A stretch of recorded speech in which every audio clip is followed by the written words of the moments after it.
من قبلكم ثم اصبحوا بها كافرين۔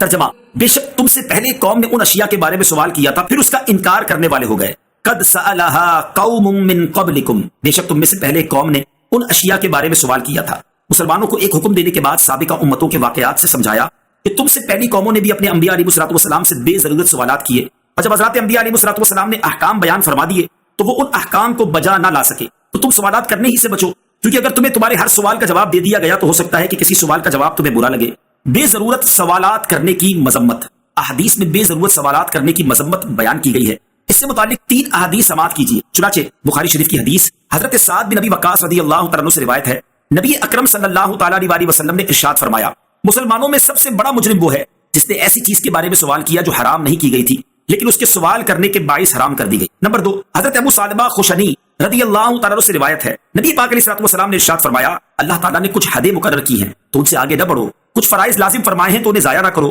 کچھ چیزیں حرام کی ہیں تو ان کی حرمت نہ توڑو، اور تم پر رحمت فرماتے ہوئے کچھ چیزوں سے بغیر بھولے سکوت فرمایا ہے تو ان کے بارے میں بحث نہ کرو۔ مسلم شریف کی حدیث ہے، حضرت ابو ہریرہ رضی اللہ تعالیٰ عنہ سے روایت ہے، حضور اقدس صلی اللہ تعالیٰ علیہ وسلم نے ارشاد فرمایا، میں تمہیں جس کام سے روکوں اس سے اجتناب کرو، اور جس کام کا تمہیں حکم دوں اسے اپنی استطاعت کے مطابق کرو، کیونکہ تم سے پہلے لوگ بکثرت سوالات کرنے اور اپنے انبیاء کرام علیہ الصلوۃ والسلام سے اختلاف کرنے کی وجہ سے ہلاک ہو گئے۔ ما جعل اللہ من بحیرۃ ولا سائبۃ ولا وصیلۃ ولا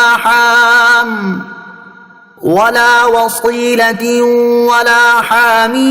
ولكن الذين كفروا يفترون على الله الكذب وأكثرهم لا يعقلون۔ ترجمہ: اللہ نے بحیرہ اور سائبہ اور وسیلہ اور حام کو مقرر نہیں کیا، لیکن کافر لوگ اللہ پر جھوٹا بہتان لگاتے ہیں اور ان میں اکثر بے عقل ہیں۔ ما جعل اللہ، اللہ نے مقرر نہیں کیا۔ زمانہ جاہلیت میں کفار کا یہ دستور تھا کہ جو اونٹنی 5 مرتبہ بچے جنتی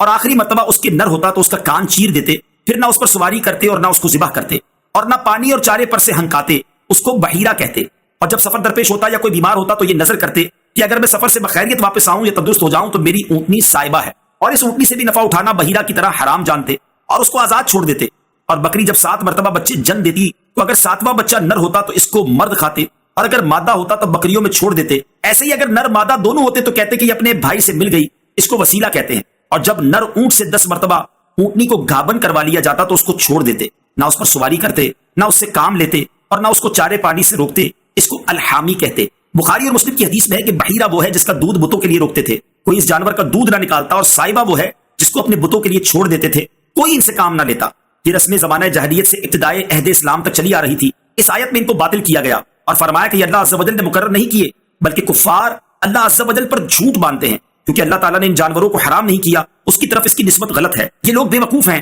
کہ جو اپنے سرداروں کے کہنے سے ان چیزوں کو حرام سمجھتے ہیں اور اتنا شعور نہیں رکھتے کہ جو چیز اللہ عز و جل اور اس کے رسول علیہ الصلوۃ والسلام نے حرام نہ کی اس کو کوئی حرام نہیں کر سکتا۔ جانور پر کسی کا نام پکارنے سے متعلق اہم مسئلہ، آیت مبارکہ سے یہ بھی معلوم ہوا کہ جانور کی زندگی میں اس پر کسی کا نام پکارنا اسے حرام نہیں کر دیتا، ہاں ذبح کے وقت غیر خدا کا نام پکارنا حرام کر دے گا۔ نیز یہ بھی معلوم ہوا کہ جو جانور حلال ہو اسے خواہ مخواہ حرام کہنا مشرکین کا طریقہ اور سراسر جہالت ہے۔ وَإِذَا قِيلَ لَهُمْ تَعَالَوْا إِلَى مَا أَنزَلَ اللَّهُ وَإِلَى الرَّسُولِ قَالُوا حَسْبُنَا مَا وَجَدْنَا عَلَيْهِ آبَاءَنَا أَوَلَوْ كَانَ آبَاؤُهُمْ لَا يَعْلَمُونَ شَيْئًا وَلَا يَهْتَدُونَ۔ ترجمہ: اور جب ان سے کہا جائے کہ جو اللہ نے نازل فرمایا ہے اس کی طرف اور رسول کی طرف آؤ تو کہتے ہیں کہ ہمیں وہی کافی ہے جس پر ہم نے اپنے باپ دادا کو پایا ہے، کیا اگرچہ ان کے باپ دادا نہ کچھ جانتے ہوں اور نہ انہیں ہدایت ہو۔ وَإِذَا قِيلَ لَهُمْ، اور جب انہیں کہا جائے، مشرکوں سے جب کہا جاتا کہ اللہ عز و جل اور اس کے رسول صلی اللہ تعالیٰ علیہ وسلم کی پیروی کرو تو وہ کہتے کہ ہمارے لیے ہمارے باپ دادا کا دین کافی ہے۔ اس پر فرمایا کہ باپ دادا کی اتباع تب درست ہوتی جب وہ علم رکھتے اور سیدھی راہ پر ہوتے۔ آباء و اجداد کی ناجائز رسمیں پوری کرنے کی مذمت۔ اللہ تعالیٰ اور اس کے حبیب علیہ الصلوۃ والسلام کی پیروی کی دعوت ملنے پر کفار نے جو جواب دیا اس سے معلوم ہوا کہ شریعت کے مقابلے میں جاہل باپ دادوں کی رسم اختیار کرنا کفار کا طریقہ ہے۔ اس سے ان لوگوں کو نصیحت حاصل کرنی چاہیے جو خوشی کی تقریبات میں اور غمی کے مواقع پر ناجائز و حرام رسمیں کرتے ہیں اور ان رسموں میں شامل نہ ہونے والے کو برا بھلا کہتے ہیں، اور ان رسموں سے منع کرنے والے سے کہتے ہیں کہ ہمارے خاندان میں یہ رسمیں عرصہ دراز سے چلی آ رہی ہیں، ہم انہیں نہیں چھوڑ سکتے۔ اللہ تعالیٰ ایسے مسلمانوں کو ہدایت عطا فرمائے، آمین۔ نیک لوگوں کی پیروی ضروری ہے۔ آیت کے آخری حصے سے معلوم ہوا کہ اللہ تعالیٰ کے نیک بندوں کی اتباع اور ان کی پیروی کرنی ضروری ہے۔ ایک اور مقام پر اللہ تعالیٰ ارشاد فرماتا ہے، یا ایھا الذین آمنوا اتقوا اللہ وکونوا مع الصادقین۔ ترجمہ، اے ایمان والو اللہ سے ڈرو اور سچوں کے ساتھ ہو جاؤ۔ حضرت سفیان بن عیینہ رحمۃ اللہ تعالی فرماتے ہیں کہ حضرت عیسیٰ علیہ السلام کا ارشاد ہے، ایسے لوگوں کی صحبت اختیار کرو جن کی صورت دیکھ کر تمہیں خدا یاد آئے، جن کی گفتگو تمہارے علم میں اضافہ کرے اور جن کا عمل تمہیں آخرت کا شوق دلائے۔